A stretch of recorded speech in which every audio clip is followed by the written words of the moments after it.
모스크바의 어느 출판사에 허스름한 사람의 원고 뭉치를 들고 찾아왔습니다. 그러면서 부탁하기를 이 원고를 책으로 출판해 주시면 감사하겠습니다.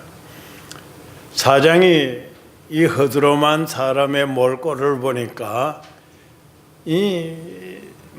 도무지 받아 맡아서 출판할 만한 그런 원고가 될 것 같지 않고 가치가 있을 것 같지 않아서 그냥 제대로 쳐다보지도 아니하고, 이런 정도의 원고라면 모스크바 거리에 굴러다닙니다.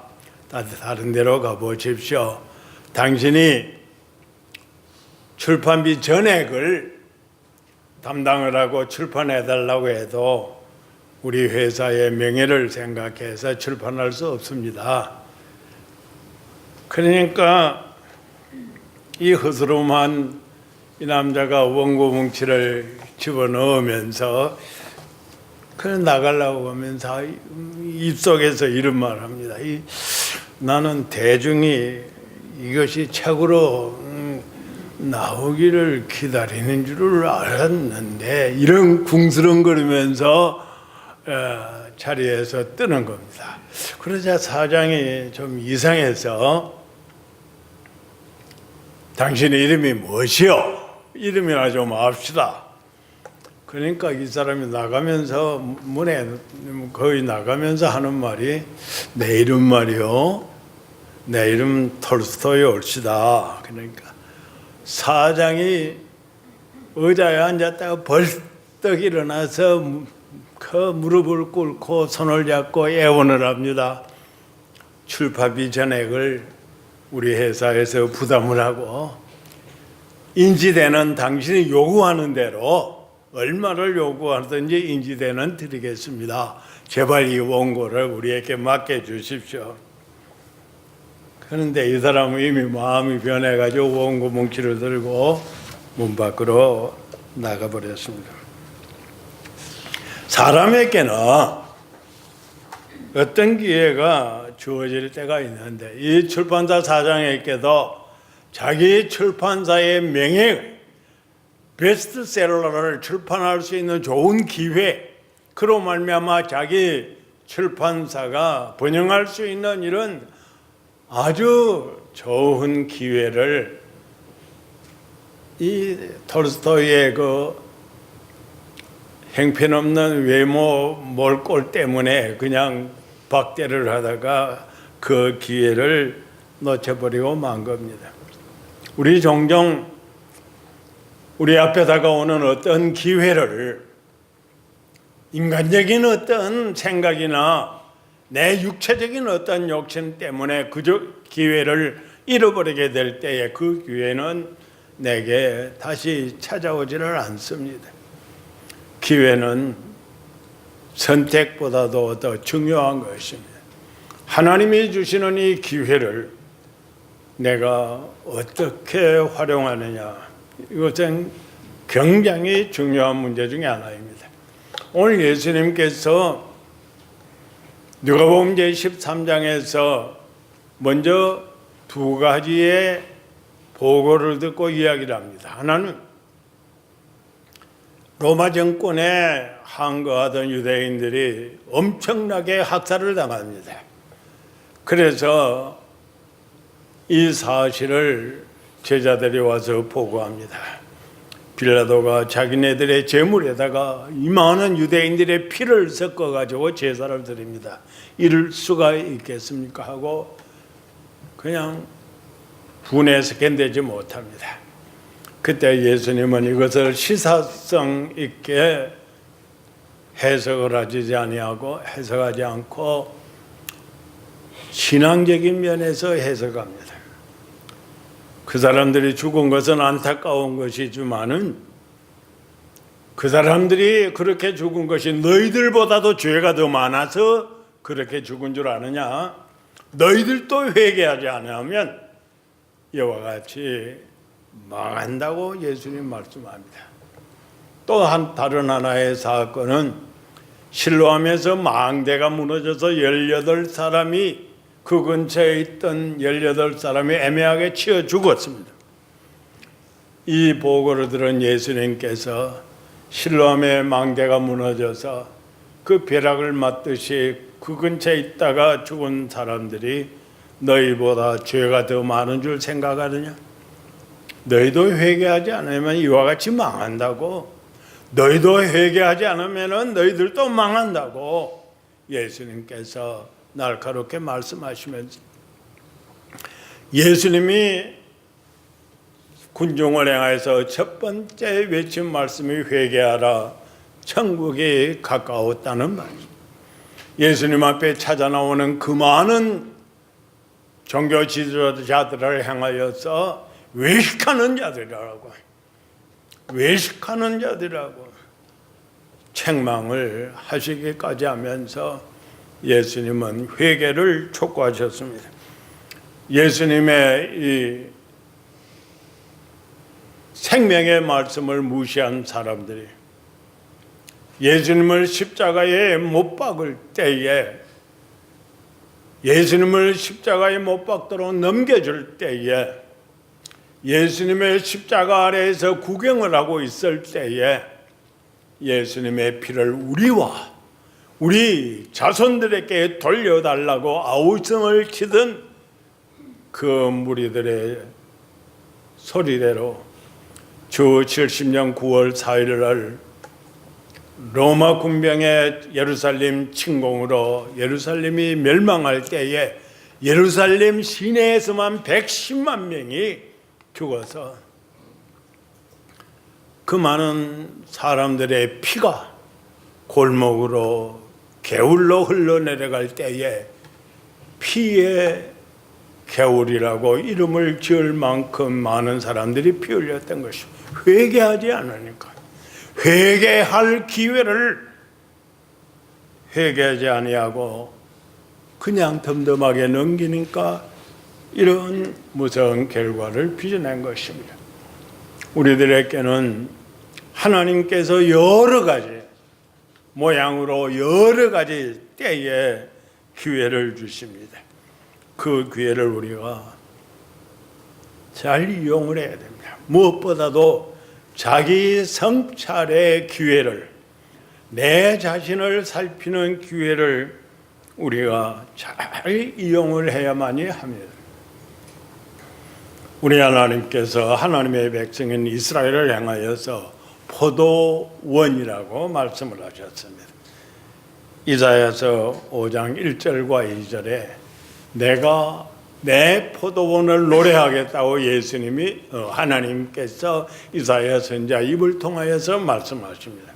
내가 나의 포도원을 노래하리니, 하나님이 허락하신 이 포도원은 최고의 포도원이었습니다. 가장 아름답고 기름진 곳에 돌을 제하여서 옥토로 만들고 그곳에 극상품 포도나무를 갖다가 심고 망대를 세워가지고 외적을 방해할 뿐만 아니라 그곳에는 술틀을 놓고 만반의 준비를 다 갖추고 극상품 포도 맺기를 기다리고 있었는데 그 기대와는 전혀 반대로 덜 포도를 맺고 있습니다.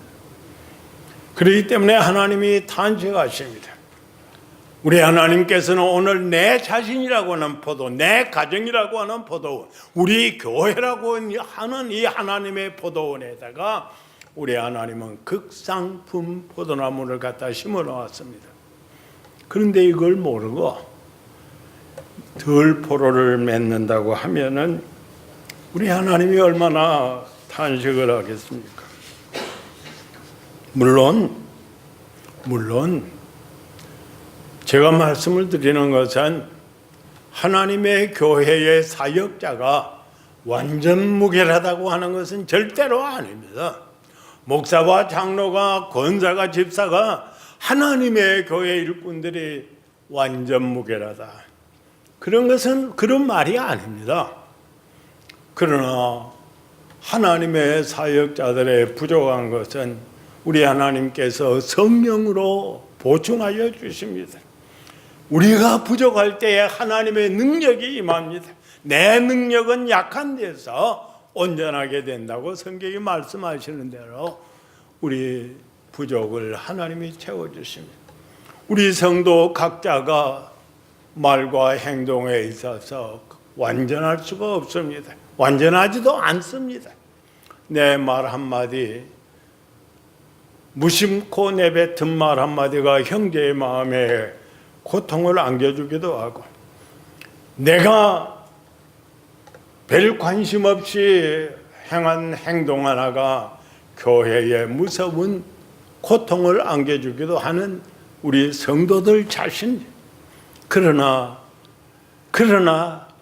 분명한 사실은 그런 나를 위해서 예수님이 죽으셨다고 하는 사실과 그런 나를 위해서 예수님이 피를 흘리셨고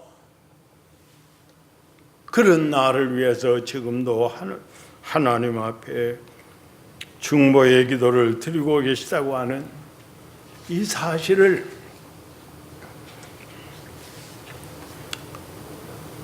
생각하면 너무너무 하나님 앞에 감사합니다. 그렇기 때문에 우리 성도들 각자는 언제나 자신을 성찰해야 됩니다. 내 자신이 과연 어떤 존재이며 어떤 사람인가. 그렇게 그것을 빨리 발견하고 고치면은 성공합니다. 그러나 알고도 그냥 넘긴다든지 아니면은 몰라서 고치지 못한다든지 하면은 자기에게 아주 무서운 결과가, 손해가 다가옵니다. 1980년대 중순에 필라델피아에서 목회사역을 하면서 제가 가까운 친구들과 더불어서 뭘 하나 모임을 만들었습니다. 우리가 이래서는 안 되겠다. 설교를 연구하는 모임을 가지자. 이건 신학교 교실에서 설교학을 3년씩이나 배웠지만 이건 아니다. 실제 우리의 목회 현장에서 설교가 얼마나 중요한 것을 아니까 설교 모임을 가자. 그래서 몇 사람으로 시작된 게 나중에 점점 많아졌습니다. 여름 휴가 때는 우리가 모두 기도원에 갔습니다. 딴 데 바닷가에 놀러 간 거야. 기도원에 가서 한 주간 동안 기도하면서 내년도에 정월 첫 주일부터 12월 마지막 주일까지 할 설교 본문과 제목을 다 정합니다. 그러니까 돌아와 가지고서는 1월 첫 주일부터 필라델피아의 여러 교회는 주보를 거두어 본다고 할 것 같으면 설교 본문과 제목이 다 똑같은 그런 교회들이 많이 있었습니다. 그런데 우리는 주초에 모여서 설교를 완벽하게 만들어서, 나름대로 완벽하게 만들어서 카피를 우리 회원들의 숫자만큼 카피해 와서 돌려주고 거의가 저희 교회에서 모였습니다. 그때만 해도 우리 한인교회들이 예배당을 가진 교회가 그렇게 많지를 않았었습니다. 그리고 읽고 신랄하게 그 설교 전문가들을 통해서 평을 받습니다. 그러면 고쳐 쓰고 해가지고 가져가니까 자기가 만들기 위해서 최선을 다했고 이 많은 전문가들을 통해서 평을 받고 심지어는 단어 하나까지라도 평을 받습니다. 원고했을 때는 그 여자는 그렇게 원고를 쓸 때 대개의 경우에 한국 사람들은 그녀는 이렇게 씁니다. 그러나 이것을 설교 시간에 그녀는 하면은 욕이 됩니다. 그렇기 때문에 이런 것도 고치라. 이만큼 신경을 써서 단어 하나까지 다 고쳤습니다. 그렇기 때문에 한국어 대사전을 놓고 대안어를 고르는 이 정도까지 되어졌나요? 가만히 하다가 보니까 제가 이거 가지고는 안 되겠다. 설교 딜리버리를 하는 것을 실제로 시켜봐야 되겠다. 돌아가면서 해야 되겠다. 그래서 한 주일에 한 목사님 한 분 혹은 두 분이 강단에 서서 이제 우리 회원들을 앉혀놓고 실제로 설교를 하는 겁니다. 그런데 그때 저희 교회는 이 비디오 시스템들이 녹화 시스템이 완전히 갖춰져 있었기 때문에 카메라를 갖다 놓고 설교하는 분을 그냥 그 처음부터 끝까지 녹화를 해가지고 오후 시간에는 점심 먹고 오후 시간에는 이걸 틀어놓고 다 틀어놓고 이제 모두 보는 겁니다. 보면서 이제 또 평을 하기 시작하는 겁니다. 근데 어느 목사님이 서울대학교에서 언어학을 공부하고 청신대학원을 졸업을 하고 독일어 강의도 성신에서 오랫동안 하고 아주 참 지성적으로 훌륭하고 영적으로 기도 많이 하는 훌륭한 분이고, 그분은 설교 본문을 길게 택하면은 막 겁이 나는 좀 짧게 택하래. 왜? 본문을 설교 준비하기 전에 70번을 읽어야 설교를 쓰기를 시작하라는, 그만큼 설교 본문에 충실한 분이에요. 그러니까 영역이 있고 기도 많이 하니까 영역이 있고 지식이 있고 다 갖추었는데 자기 설교를 들어보더니 녹화된 걸 보더니 깜짝 놀라. 난 저렇게 안 했다는 겁니다. 무슨 이야기인가 하면 강단의 원고를 너무 내려다보는 겁니다. 우리는 without note, 원고 없이 원고를 가지고 와도 원고를 보지 않고 설교하는 이런 훈련들을 지금 시키고 그렇게 하기를 원했는데, 왜 그렇게 하는가 하면 이 아이 컨택이 돼야 됩니다. 설교자와 성도와의 눈이 마주쳐야 되는데 원고만 들여다보고 읽어나가면 이거 그게 안 되잖아요.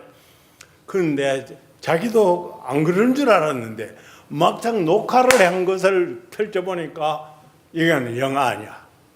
아이고 내가 저런 실수를 했나. 그래 우리 모두 그럼 저기에서 낸 거지 김 목사님 아니고 누구냐고 막 우리가 그렇게 농담을 하니까 그날부터 시작을 해가지고 고치기를 시작을 하는데, 자기의 결점을 이제서 발견을 해가지고 피나는 노력을 해가지고 원고를 보지 아니하고 하는 설교를 거의 95% 이상 완숙한 것을 나중에 볼 수 있었습니다. 자기의 결점을 잘 몰라요, 사람들이. 여러분은 어떤지 모르지만은 저 자신도 저의 결점을 모르고 그냥 넘어갈 때가 너무 많습니다. 그래서 우리들은 빨리 자기의 결점을 빨리 알고 빨리 고칠 수 있는 것이 참 좋습니다. 우리 성도들의 생활에 있어서 뭔가 여러분들이 교회 봉사에 있어서나 대인관계에 있어서 분명코 결점이 있습니다. 완전 무결하다면 천사죠. 우리는 천사가 아닙니다. 그렇기 때문에 결점이 있을 수 있습니다. 그것을 발견해서 빨리 고치는 것. 성경이 말씀합니다. 너희가 믿음에 있는가? 너희가 믿음에 있는가? 너희 자신을 시험하고 너희 자신을 확증하라. 우리는 예수 믿는 사람을 향하여서 너희가 믿음에 있는가 확증하라고 그렇게 말씀하고 있습니다. 저희들이 공부한 서울 사당동의 종회식가에 가면 신학교에 가면 학군 가운데 제일 먼저 그 5가지가 있는 제일 먼저 위에 있는 것이 신자가 되라. 목사가 되기 위해서 신학교에 와서 공부하는 사람들에게 제일 먼저 있는 것이 신자가 되라. 믿는 자가 되라. 우리 예수 믿는 사람인데 그래요. 성경이 말씀은 너희가 믿음에 있는가 확증하라. 과연 내게 계자심만한 믿음이 있는가? 내가 만약 계자심만한 믿음이 있다고 할 것 같으면 나가서 산을 바다에 옮겨 심겨지라고 우리는 해보아야만이 할 것입니다. 참으로 우리는 허물이 많습니다. 자기의 허물을 발견하여서 고치는 사람은 행복한 사람이다. 그래서 시편 19편 2절에 나를 숨은 허물에서 벗어나게 하여 주시옵소서. 드러난 허물은 내가 다 회개했습니다. 이제는 숨어있는 허물, 드러나지 아니한 것, 감추어져 있는 것 회개할 수 있도록 지혜를 달라고 그렇게 말합니다. 제가 교도소 생계를 하고 있는 박효진 장로를 청해가지고 그분이 쓴 책이 하도 이상해가지고 책꽂이에 제가 누구 한 조서 받았는데 하나님이 고치지 못할 사람은 없다. 그래서 뭐 신유의 은사를 받은 사람 책인가 보다 하고 제쳐나갔다가 여름에 좀 심심해가지고 그게 눈에 들어와서 읽다가 번쩍 이 사람을 청해가지고 부흥회를 해야 돼, 집회를 해야 되겠다. 그래가지고 수소문을 해가지고 한국에 있는 사람을 모시고 와서 우리 교회뿐만 아니라 우리 교회에서 불과 3일 집회하기로 했던 것을 5일로 연장을 할 정도까지 되고 그래가지고 집회를 하면서 은혜를 받은 일이 있습니다. 금년 봄에 절들어 이 교회에서 봄 집회 강사로 해달라 그래. 제가 이러이러한 사정 때문에 못한다. 대신 원한다면 내가 딴 사람을 소개하겠다. 그런 생각을 가지고 박효진 장로를 청할 생각을 했었습니다. 그런데 이분의 간증 속에 이런 이야기가 나옵니다. 사형수들이 사형받는 그 자리에 이런 장면이 나옵니다. 어느 사형수가 사형 받을 직전에 교수형 받기 직전에 목사님, 장로님, 저희 머리에다가 손을 얹고 기도해 주십시오. 마지막 가는 길입니다. 그러니까 장로가 어떻게 안수하냐고 보니까 목사님들이 앉아있는 분들이 하라더라는 겁니다. 그래서 그 사람을 위해서 손을 얹고 기도하려고 하다가 말고 거기에 앞에 뭐 법무부에서 나온 사람 무슨 검사 판사 뭐 많은 사람들이 있고 교도관 교도소 서장 많은 사람들이 있는데 이 사람 기도하려다가 마고 하나님이 주시는 성령의 감동으로 소리를 외쳤다는 거예요. 이 사람은 지금 사형받기 직전에 있는 이 사람은 드러난 죄인이고 여기 앉아있는 모든 여러분들은 드러나지 아니한 죄인에 불과한 것이요. 드러난 죄인과 드러나지 아니한 죄인에 불과한 것이 아니에요. 성경은 로마서 1장에 분명히 말씀하시는 사형에 해당한 자들이 얼마나 많으냐. 그러나 우리는 드러나지 않았기 때문에 뻔뻔스럽게 활보하고 세상에 다니고 있고 이 사람은 그 죄가 드러나서 지금 사형을 받고 있는데 불과하다. 하나님 앞에서 모두가 다 회개해야 된다고. 그러자니까 교도소장도 눈물을 흘리고 법무관도 눈물을 흘리고 목사님도 눈물을 흘리다. 그런 간증을 하는 것을 들은 일이 있습니다. 그렇습니다. 오늘 여러분들이 이렇게 넘넘하게 앉아있고 여러분들이 교도소에 가 있지를 않지만은 분명한 사실은 죄가 드러나지 않았기 때문에 이 자리에 넘넘하게 앉아있는 것이라고 생각한다면 하나님 앞에서 내가 믿음에 있느냐, 하나님 앞에서 나는 옳은 사람이냐, 이것을 먼저 생각을 해야만이 내게 주어진 두 번째 기회를 제대로 활용하고 있는 사람인 것입니다. 무화과나무는 관상욕이 아닙니다. 무화과나무는 열매를 기대하는 나무, 열매만 잘 맺으면 되는 것입니다. 그러게 이 지주가 이 서자견에게 내가 3년 와서 3년 동안 열매를 구하려고 하는데 열매를 얻지 못했다. 어떻게 땅만 허비하겠느냐. 이제는 뽑아내버리라. 다른 걸 심자. 이 무화과나무 다 뽑아내버리고 열매 맺지 못하는 무화과나무 다 뽑아내버리고 여기다가 다른 농작물을 심자고 그렇게 말합니다. 우리 하나님께서 우리 하나님의 백성을 세상에 두시는 목적이 뭐냐면 믿음의 열매를 맺고 회개에 합당한 열매를 맺도록 전도의 열매를 맺도록 하나님의 말씀의 열매를 맺도록 이웃사랑의 열매를 맺도록 우리에게 하나님이 우리에게 이 놀라운 은혜를 베풀어 주실 때에는 세상에 살면서 열매 맺는 사람이 되기를 원하는 것입니다. 그렇기 때문에 세례요한도 광야에서 선포할 때에 회개하라, 회개하라, 회개하라 이 말뿐만 아니라 회개에 합당한 열매를 맺으라. 회개에 합당한 열매를 맺어라. 회개에 합당한 열매를 맺어. 회개했으면 거기에 따르는 열매가 있어야 될 거 아니냐. 회개에 합당한 열매를 맺으라고 말씀을 했습니다. 우리 하나님께서 우리에게 하나님의 말씀을 주실 때에는 하나님의 말씀의 열매를 맺어야 되는 것입니다. 우리 하나님께서 우리에게 믿음을 주실 때에는 믿음의 열매를 맺어야 돼요. 매 순간마다 나에게 성령으로 찾아오셔서 권면하실 때에는 성령의 열매를 맺으라는 겁니다. 성령의 열매는 사랑과 희락과 화평과 자비와 양성과 온유와 충성, 이러한 아름다운 열매를, 성령의 열매를 맺으라는 겁니다. 이 열매를 우리가 맺지 못하고 있으면 참으로 하나님 앞에 부족한 것입니다. 성경은 말씀합니다. 이 성령의 열매를 맺지를 못하고 있을 때 우리가 해야 될 일이 뭐냐? 첫째로 우리의 육체를 십자가에, 이 죄악성을 십자가에 못 박으라. 둘째로 정욕을 십자가에 못 박으라. 셋째로 탐심을 십자가에 못 박으라.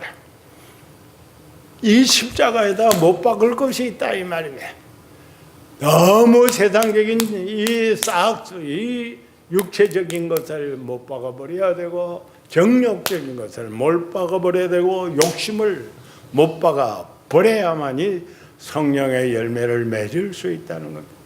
아직도 우리가 성령의 열매를 맺지 못하는 것은 이런 데 문제가 있는 것입니다. 회개에 합당한 열매를 맺어야만이 합니다. 그리고 우리는 이제 두 번째 기회를 선용하기 위하여서는 매달려야 됩니다. 주인에게 매달려야 됩니다. 주인님 1년만 더, 내년 한 해만 더 참아주십시오. 하나만 더 참아주십시오. 그러면 내가 이거 두루 파고 걸음을 주겠습니다. 과거에도 몰랐나요? 농부라고 하면 의뢰껏 이 과원 열매를 맺도록 하기 위하여서는 나무 주위를 깊이 두루 파고 그 속에다가 걸음을 집어넣어야, 그래야 열매 맺는 줄 알지요. 그런데 안 한 거죠. 그걸 알면서도 안 했던 거죠.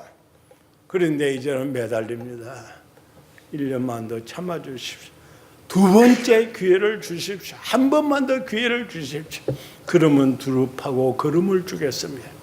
두루 파는 것은 무엇입니까?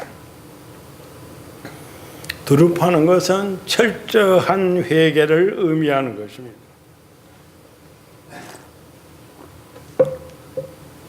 내 속에 아직도 숨겨두고 발견되지 않은 걸 다 파서, 다 들춰내서 이 하나님 앞에 청산하는 것입니다. 하나님 앞에서 회개하고 이 죄악을 없이 하고 깨끗함을 받는 이것이 두루 파는 것입니다.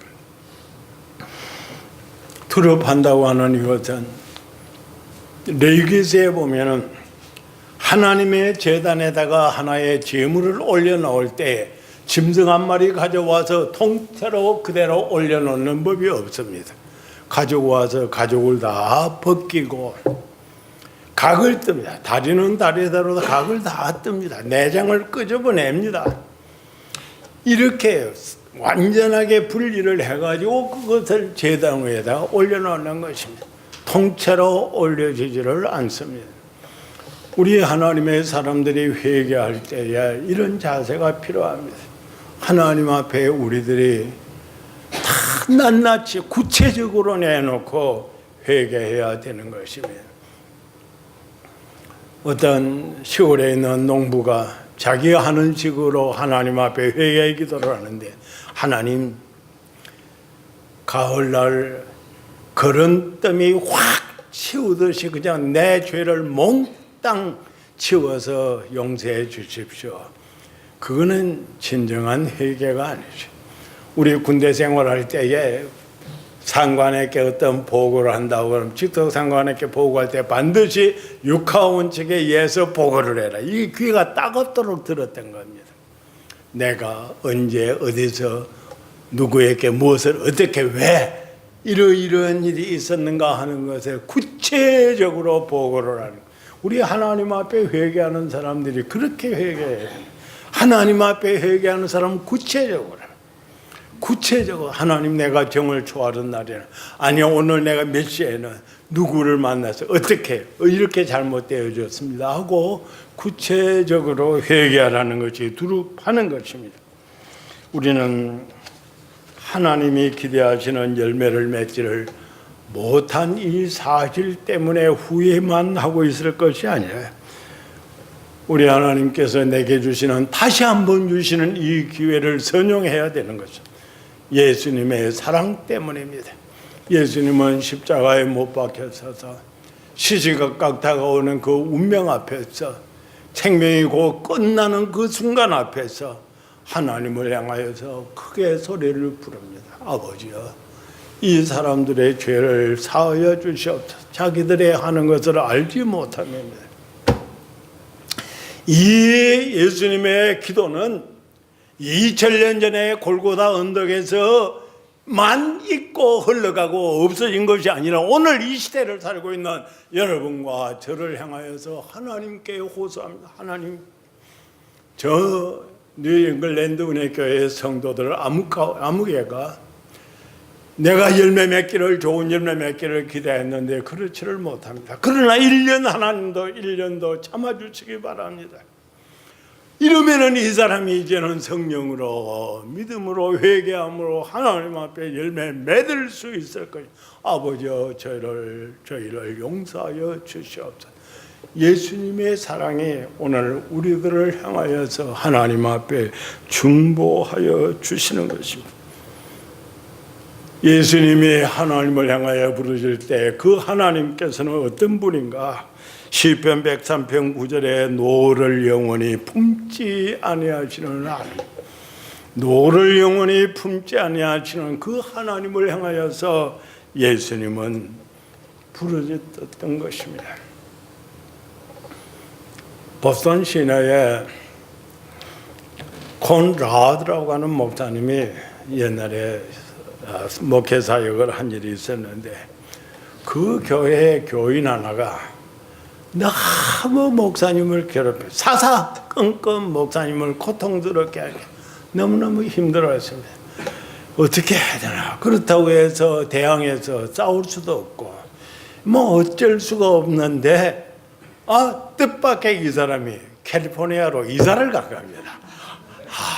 에리든 이가 쫙 빠진 것처럼 시원하게 됐겠죠. 얼마나 목사님 기도 응답이라고 생각을 하고 그냥 평안하게 생각해요.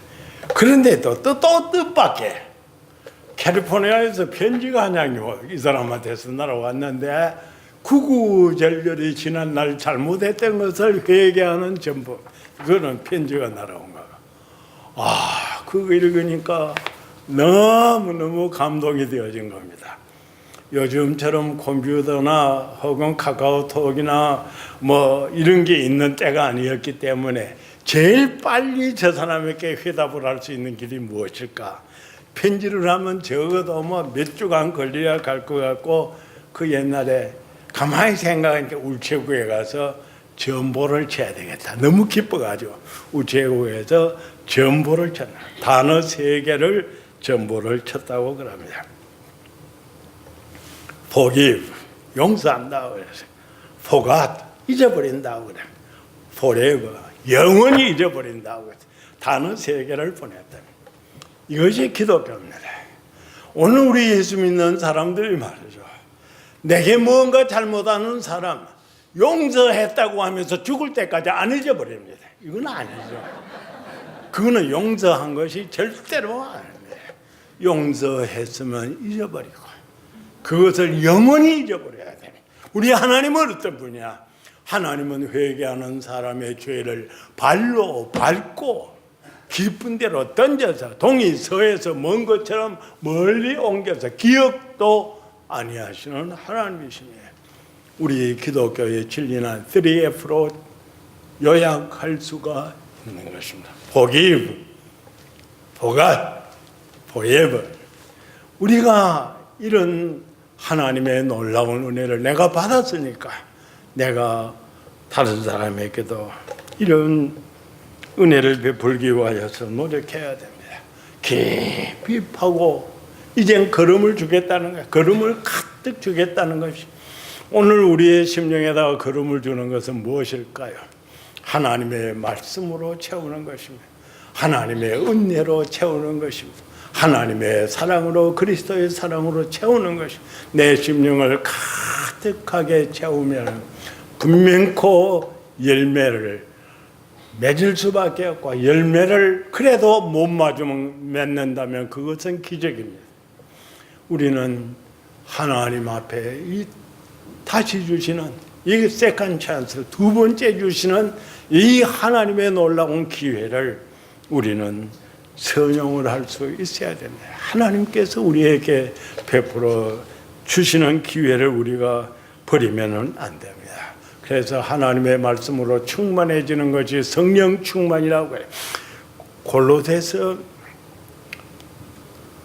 보면은 성령 충만이 하나님의 말씀 충만이라고 하는 것을 말씀하고 있기 때문에 우리가 하나님의 말씀으로 충만하면 성령으로 충만한 것이다. 그래서 베드로전서 2장 1절 2절에 이제부터는 악독을 버리고 기만하는 것을 버리고 외식을 버리고 시기를 버리고 비방하는 말을 버리고 갓난아이같이 신령한 저절을 사모하라. 갓난아이같이 신령한 저절을 사모하라. 이 저지라고 하는 말은 로기코스, 즉 하나님의 말씀을 의미합니다. 그러면 우리가 그리스도의 장성한 분량에 이르기까지 자라게 되어질 것이라고 말씀하고 있습니다. 간단한 이야기를 하나고 마쳐야 되겠습니다. 제가 군대에서 1958년도에 만기제대를 했습니다. 46개월간 군대 복무를 하고 만기제대를 하고 났는데 미리 예약된 교회가 있습니다. 담임 사역자로 예약된 교회가 금능군 남면 초곡동이라고 하는 이런 벽촌 마을입니다. 그 교회에서 저는 오라고 했는데 그때나 지나와 마찬가지입니다. 전 교회가 청하면 묻지 아니하고 가는 일은, 그래서 식구들이 고생을 많이 하는데 그래 그걸로 그 교회를 갔습니다. 아직 학생 신분이기 때문에 주일을 지나고 월요일 날 완행 열차를 타고 학교에 갑니다. 금요일까지 기숙사 생활을 하다가 금요일 날 또 완행 열차를 타고 교회를 돌아오는데 어느 월요일 날 김 집사라고 하는 분이 헐레벌떡 난 지금 가방을 들고 역에 나가려고 그 시골역이 조그마한 대신역이라고 조그마한 역이 있는데 그거 뛰어가려고 그러는데 왔어요. 집사님 웬일입니까? 그랬더니 어머니가 지금 굉장히 많이 편찮으십니다. 집에 오셔서 좀 예배를 인도하고 어머니 좀 위해서 축복해 주시면 좋겠습니다. 시계를 보니까 안 돼요. 갔다가 가면은 기차는 놓쳐버리고 오늘 못 가고 내일 가야 돼요. 그러면 하루 동안 결석을 하는 거예요. 가만히 생각 안 되겠더라고요. 그래서 집사님 죄송합니다. 지금 시계를 보니까 안 되겠네요. 그러니까 제가 금요일 날 돌아와서 막바로 신방을 하겠습니다. 용서해 주십시오. 이러니까 할 수 없죠 하고 헤어졌습니다. 그러면 아주 당연하게 저는 이 완행열차를 타고 학교에 가서 공부를 하고 다 잊어버리고 신방은 다 잊어버리고 공부를 하고 금요일 날 돌아와서 기차에 타니까 아차 오늘 가서 신방을 해야겠다 생각이 난 거예요. 그래 돌아왔죠. 돌아와가지고 돌아오면 이제 바로 신방 갈로 생각하는데 돌아와서 들으니까 그 할머니가 야속하게도 날 기다리지 않고 가버렸어요. 얼마나 고통스러운지 말도 못했어요. 내가 인정은 못할지라도 세상 떠날 그분을 위하여서 함께 예배하고 신앙 고백을 받고 축복하고 했어야 되는데 그걸 못하고 보내놓고 나니까 그 기회를 잃어버리고 나니까 얼마나 고통스러웠던지 말도 못합니다. 그래서 그 순간부터 저에게는 시간의 우선순위가 확 바뀌게 되어졌어요. 시간의 우선순위.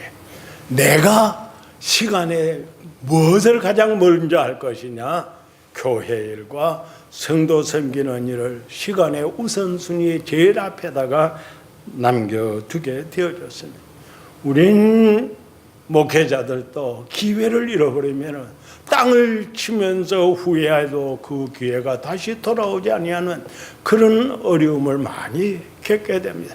물론 만약에 그런 고통스러운 일을 당하고도 덤덤하게 철면피하게 지난다면 모르지만은 양심이 있는 사역자라면 견딜 수가 없는 것입니다. 바뀌어져야 되는 것입니다. 밥 존스 목사님이 말하기를 나는 기회를 가지지 못한 사람을 사용하시는 하나님을 알고 있지만 기회를 줬는데도 불구하고 그 기회를 이용하지 아니하는 그런 하나님을 내가 알지 못한다. 하나님은 우리에게다가 기회를 주시는데 그 기회를 내가 어떻게 선용하느냐 하는 것은 인간의 책임이라는 것입니다. 수많은 사람들이 인생에 실패하는 이유는 기회가 와서 문을 놓고 하는데 이 사람은 뒷뜰에서 내 입 크로바를 찾는다고 헤매고 그 노크 소리를 듣지를 못하고 있기 때문에 그는 기회를 놓치고 마는 것입니다.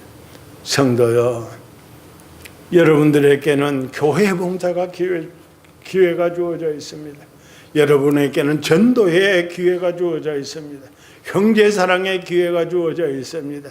이 어려운 때에 이 교회를 위하여서 내가 사역을 해야 되는 기회가 주어져 있습니다. 기회를 선용해야 됩니다. 하나님께서 내게 주신 이 기회 놓치고 나서 후회하면 소용이 없습니다. 그때 가서는 땅을 치고 통곡해도 다시는 기회가 돌아오지를 않습니다. 이제 여러분에게 두 번째 기회를 하나님이 주십니다. 이 기회를 선용하셔서 하나님이 귀히 쓰시는 열매 맺는 성도들이 되시기 축복합니다. 기도하겠습니다.